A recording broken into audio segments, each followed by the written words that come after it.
Hi everyone, this is Kate Root and I am making a video today to celebrate the summer solstice and the beginning of Cancer season. If you watched my last video, I talked about visibility and how I'd had a dream where I asked myself in my dream, are you going to refuse to be seen forever? And I'm still integrating that and trying to figure out how I can make myself more visible, especially in a way that helps other people. Um, Today I figured it was a perfect day to make a video to honor the constant visibility of our sun that every day travels roughly the same path throughout the sky and that we can time our lives by. I also wanted to make a video today to honor the change in seasons because this is a time that I'm inviting a lot of change into my life. One way that I'm inviting change into my life is changing my coping mechanisms. For a long time, I have had a deep love of cannabis, and I have decided recently that that is a relationship that needs to change. Um, One of my favorite books that I remember reading about 10 years ago was called Drinking a Love Story by Caroline Knapp. And in that book, one of the points that she made that stayed with me is that oftentimes when someone finds a coping mechanism, they stick with that and they don't really necessarily have to grow after that. In her book, Drinking a Love Story, her love became white wine, and that was how she would get through uncomfortable situations like having a meeting with a professor who put his hand on her leg, or dealing with growing up in a family where there was never enough food served, not because there wasn't enough to buy the food, but because of another sense of scarcity that was valued in that house. And I've thought about that a lot over the years and how my own things that I've been dependent on in my life and where they help me grow and where they don't help me grow. One of the first things that I went to when I was young, the first time I dealt with a traumatic situation, which for me was when my mom first had cancer when I was in third grade, was food. And whether that was, sneaking crackers into a napkin that I would like eat from while like my parents were on a walk, or just, you know, eating to fullness, eating more than I needed on a regular basis. And I've often been grateful for that, been grateful that I was young enough that that was the first substance I went to instead of cigarettes, instead of alcohol, instead of drugs, instead of sexuality. I chose food, and that has had a big effect on my life. But I can still see the love in that, in how that gave me more of a future than maybe some of those other choices would have. Going back to Caroline Knapp's point about how once you find a coping mechanism, you might not progress beyond that. So, if you start drinking or doing drugs when you're 14 years old, you might not keep emotionally changing and growing if every time you run into difficulty, you go to one of those substances. I've been thinking about this a lot in my own relationship with cannabis as it changed over the years.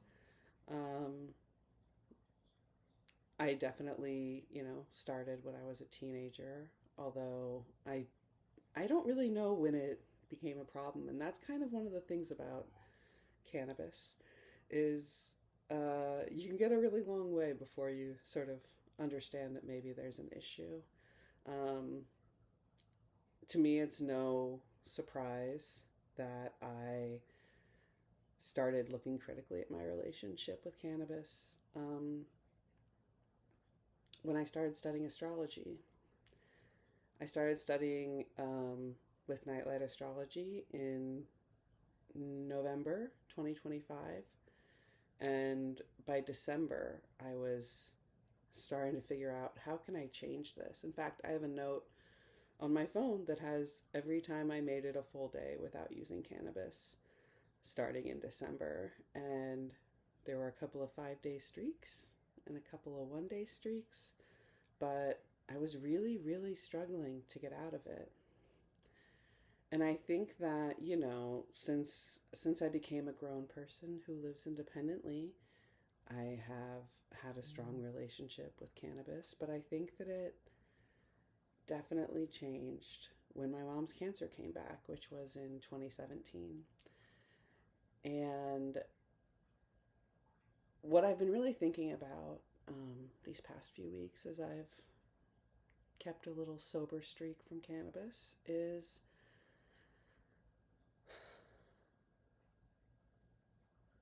how it was like a cure-all. You're bored? Smoke. You're frustrated? Smoke. You have a headache? Smoke. You have a stomach ache? Smoke. I might not even stick with the discomfort for 30 seconds, right? And I've definitely been noticing that the past few weeks, because if I get a headache, I try to just know, okay, there's a little pain right here. Okay.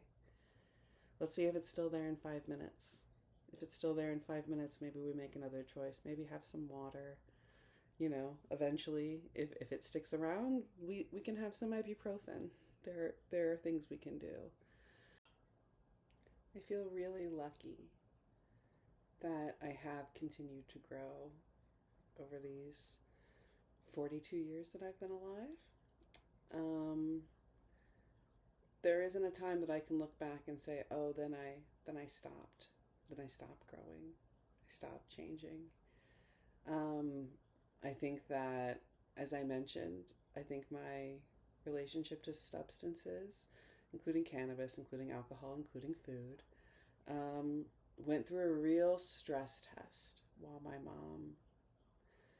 my mom's cancer came back, which started in 2017, and she passed in 2021. And there wasn't just one relationship with substances I had during that time. They changed. Sometimes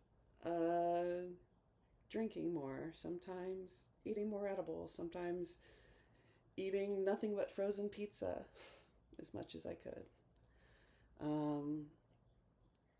But no matter how much I leaned on those substances, none of them was ever enough for what I was going through, which was losing the person who I loved most in the world and who loved me the most in the world. And so I was also going to therapy, and I was also eventually meditating, and also learning more to talk about my feelings, right? So it was never only that. And that's one of the things that I've been really grateful for also in these last weeks, is recognizing that a lot of these reasons why I went to substances in the first place aren't active in my life anymore, right? When I first moved to New Orleans 20 years ago, I would drink so much before being social, because it gave me such anxiety to go to a party where I didn't know that many people. Or again, smoking before or at a party to try to change my natural way of being, to try to be something else, somebody else who I thought would fit in better. And I am so grateful for everything I've been through that I don't need that anymore. I can be at a party and drink soda water and be fine. I mean, I still do. I don't drink for dependence, but I have a great taste for a $15 cocktail. If there's a delicious $15 cocktail, please sign me up. I will have one. Um, but yeah, really recognizing my growth and being so grateful for that and allowing that things can change. And that's also why I wanted to make this video today. Today I got a notification. It is my 10-year anniversary of being at the same job. The apartment that I'm in right now, I've lived in for 11 years. And I am about to, in a month, come up on 20 years that I've lived in New Orleans. And it is for the first time that I'm not afraid to leave. I was just saying this to my friend. We went and had breakfast, and I was saying, for the whole first 20 years, I was afraid. I was afraid that if I left, I wouldn't be able to get back. And this was really the first place that I felt like I could be myself. And now to have faith that I can bring this self elsewhere and see what else is in the world waiting for me. I'm really excited about that. I've read a couple of astrological memoirs recently that really meant a lot to me. One is my teacher, Adam Elenbaas, his book, The Oracle Speaks, which is his astrological memoir.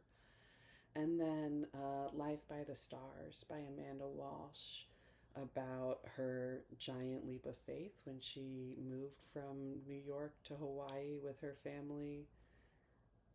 And it was nothing like she thought. And it was the journey that she needed. And I'm definitely keeping that in mind as I invite change into my life.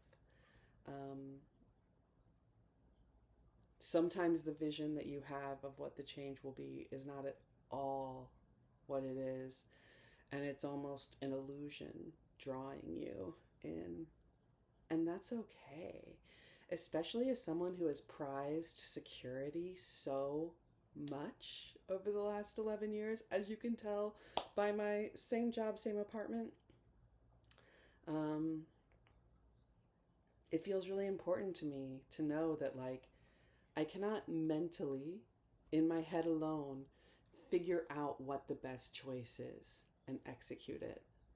That's not how life works. That's not how change works. I have to just be inviting change in and allowing it to work as it does. And so that's what I'm working on, which includes making a video where I just talk into this little green dot at the top of my laptop screen. This laptop that I bought after not buying, the last time I bought a computer before I bought this laptop was in, I believe, 2004. I bought a Dell. It was not still working. But yeah, I have not had a laptop. I have not had a computer. I have been like, I work in an office. I'm fine. I can just use their computer.